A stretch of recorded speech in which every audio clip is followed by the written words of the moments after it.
Okay guys, it's Wednesday. We're back out here. Got some plates under the wheels. Okay. Was the camber out? Yes. Was it out drastically? This side was. Because it was not fully tightened. It was snug. Okay. I think it's always going to be deceiving because of how much tire sticks out of the well and how far it's in the top. It's always going to be like they're leaning. Right now, okay, I'm not doing it with degrees. I'm using a level on the hub, and it actually has a little positive camber. Positive camber means the top is out and the bottom is in. But yeah, when you look at it, you don't realize that. And this is just generic, so I could just have a basic alignment. The car could be tooled around, and then we'll get it to the shop and we'll do it the right way. Here's the old wallet.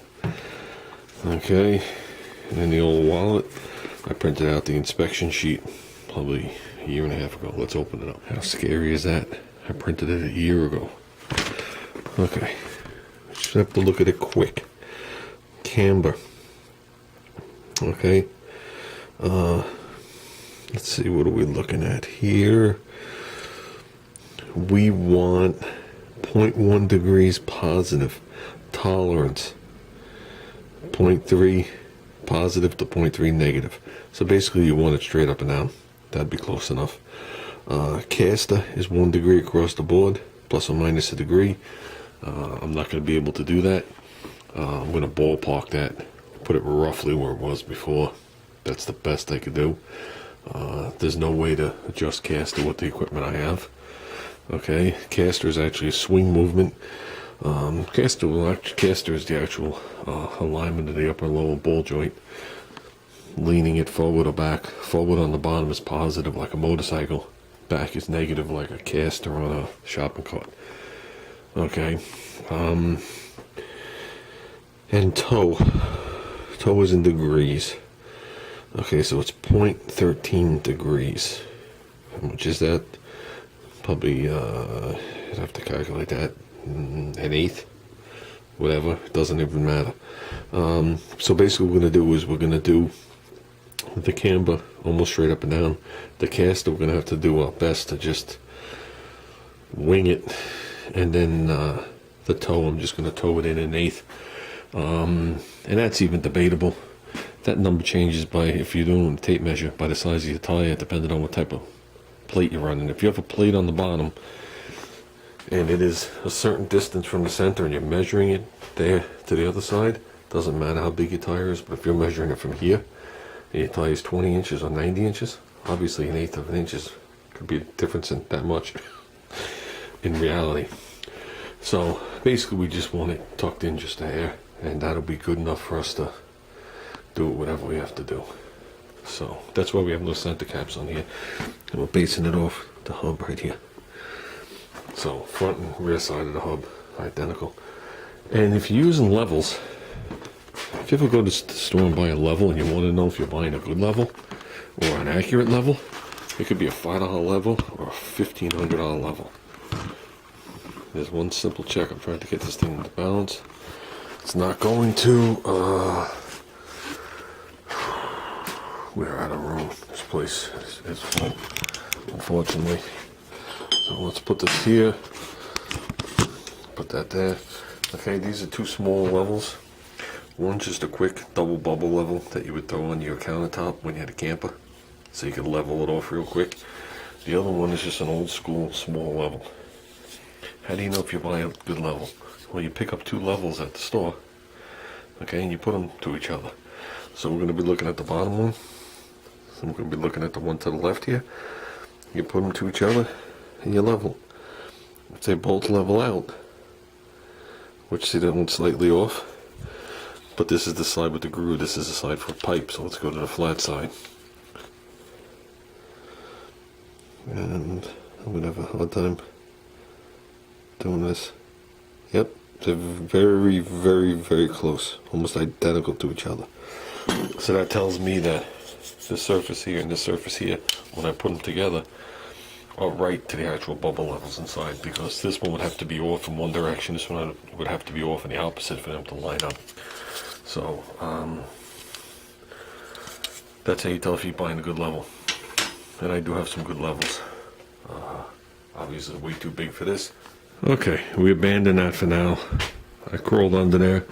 I put the ground strap on. You guys are not going to be able to see it. It comes down and the loops right to the cross member right through there. You can almost see it straight through. So that's done. Just little shit.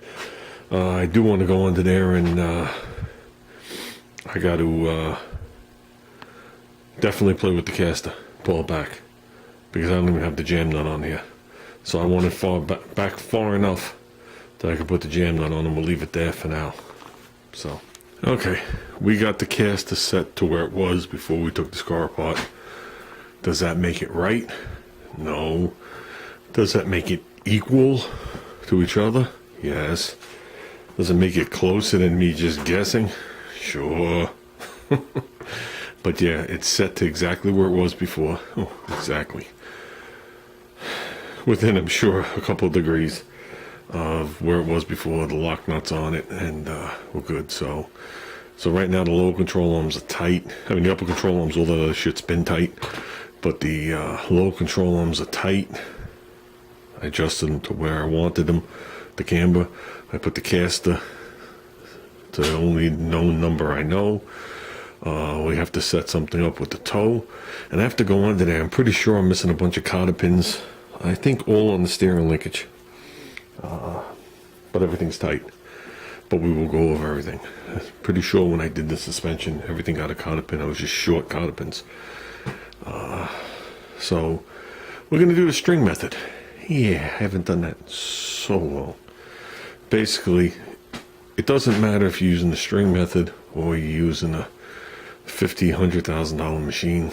You know, we have a pair of machines at work. Well, one's modern, one's slightly antiquated, even though the electronics are only 6 months old. But everything on the front end is based off the rear end. The machine figures out what the rear is doing and then sends the lines the front to the back. So basically what we're going to do is the way they do it with a string. The ideal way to do it with a string is if the tires stick out the exact amount, which I don't think is going to happen. But basically what you do is you hook a string you go to the center lines of the tires, and you hook a string to the back of the tire. Okay, then you bring the string forward, and it's just like when you're laying a tape down and you're eyeballing it. Basically what you wanted to do is you want to touch the back of the tire, just touch the front of the tire, just touch this and just touch this. But the problem is if this is sticking out further, it becomes an issue. If it's sticking in, it becomes an issue. Okay, so you really want them spaced as close as possible. We'll take a measurement and see where we land. If we're off, we could alter it. If we're off, I'm thinking it's the back that's in, but I really don't know. So say, for argument's sake, say the back tire is in an inch. You could put an inch spacer and do it that way. How close does that get you? It gets you closer than just slapping the shit and trying to drive down the road. We want it just close enough to actually use the car, finish putting the car together, and get it to the shop down the line. Okay, and actually be able to drive it around the town and not having the tires smoking off the rims. So that's what we'll play with. We'll do a measurement tomorrow. I'm not doing it today. I've been up and down too many times. You know, it's too cramped in here now with all this shit. This has to go. This has to leave. These I'm leaving here because as of today, thanks to my buddy Ruben, we did get a welding table. It's not here. It has to be picked up. It's kind of like by Ruben's house, kind of. It's like, I think it was like a half hour from his house, maybe a few minutes further. I actually thought it was closer than it was, but Ruben went there, made sure it was what it was, and paid the gentleman for it. So now I have to run up there and get it, and also do light compound. So we're trying to figure out how I'm doing this. It just might be too long of a trip to go from my house, 5 o'clock in the morning or whatever, up to this guy's house, and then from his house back to Lake Compound. It's just too big of a loop. Originally, when it was closer to Ruben's house, it wasn't so bad, But where it is now, it added a whole hour to the trip. It's a half hour further, and then it's a half hour further from Lake Compounds. And that was a long time when you're getting up that early in the morning and you still got, you know, all that driving and whatever. And, so I might actually make 2 trips. I might run up there on Saturday and get the table, then run back up there Sunday morning. Whatever it is, I think that would make my life a little more enjoyable. Because then Sunday morning I don't got to think about it. I could just drive up there like I normally do when I'm usually tired anyway. And whatever. Very similar to the size of this table. I would have to actually get a tape measure right now and tell you guys. I just had a tape measure. So he's using a tape measure. Okay, the table is 65 inches wide, so that's almost 5.5 feet. This table here is 60 inches, so it's almost a half a foot wider. The other table is 30 inches deep, so it's 2.5 feet deep. This one is 28.5, so a hair bit more. And the other one, what I like about it is it's only 28 inches tall. So this one right here is 29.5, so it's about this height. Okay, the problem Junior's having with this thing, which has now become all sorts of shit, is it's too tall for him to do what he wants to do with it. And this one is 33 inches.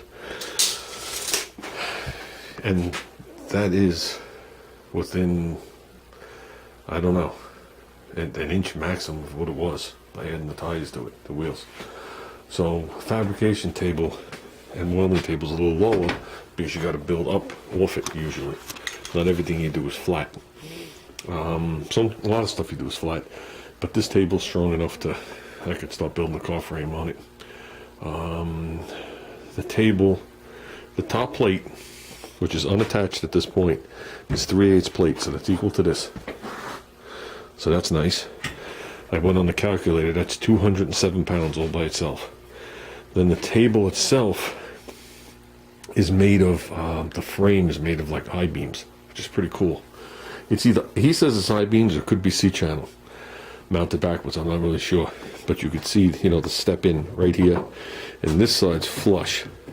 So I'm wondering if it's C-iron pointing this way, and then it's notched and C-iron this way.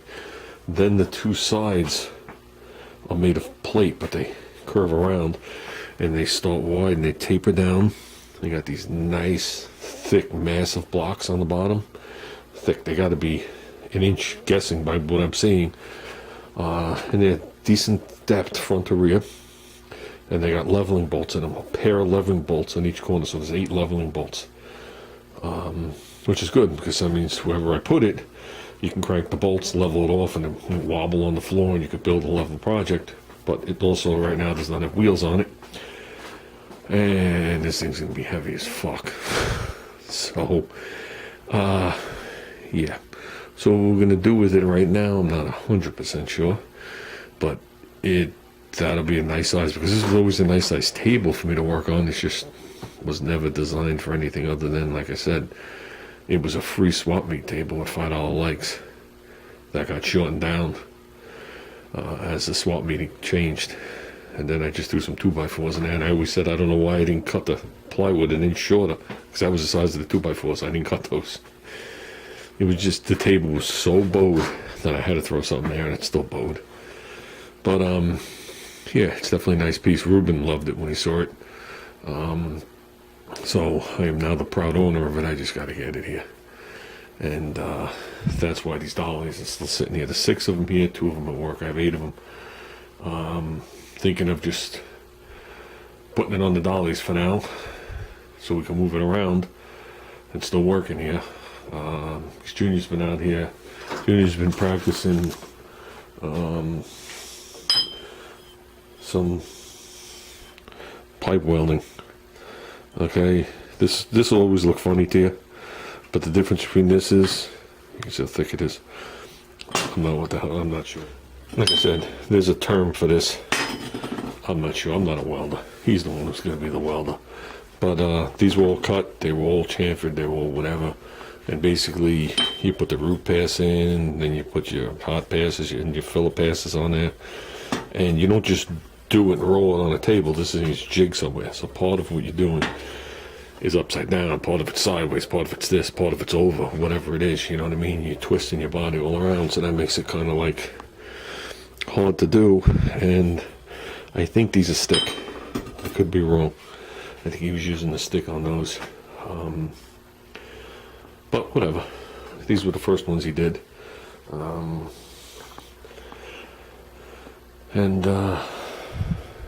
Yeah. What's going to happen with this table? I would love to leave this in as a mini welding table to run it around outside. What do I want to do with it? I say leave it exactly how it is. Put angle on the bottom. Put the tank on it. Make this for the TIG on the top. The water cooling unit on the bottom. And call it good. You know, let's leave the small tank on here. The small tank that he has on this other machine. Still leave that one big tank on the wall. That's what I say to do with it, but we'll see. We'll see. And we are looking for 2 more of these. I got to show this to Ruben. We are looking for 2 more of these so I can have 4 leveling legs for this thing. So obviously I'm looking for 2 more cheap ones. These were $5, and that's about my price range for 2 more. So obviously all I need is the bolt out of it. And that's it. So I bought some kind of metal devil shop box. I don't know. I guess my Harbor Freight one isn't good enough anymore for anybody.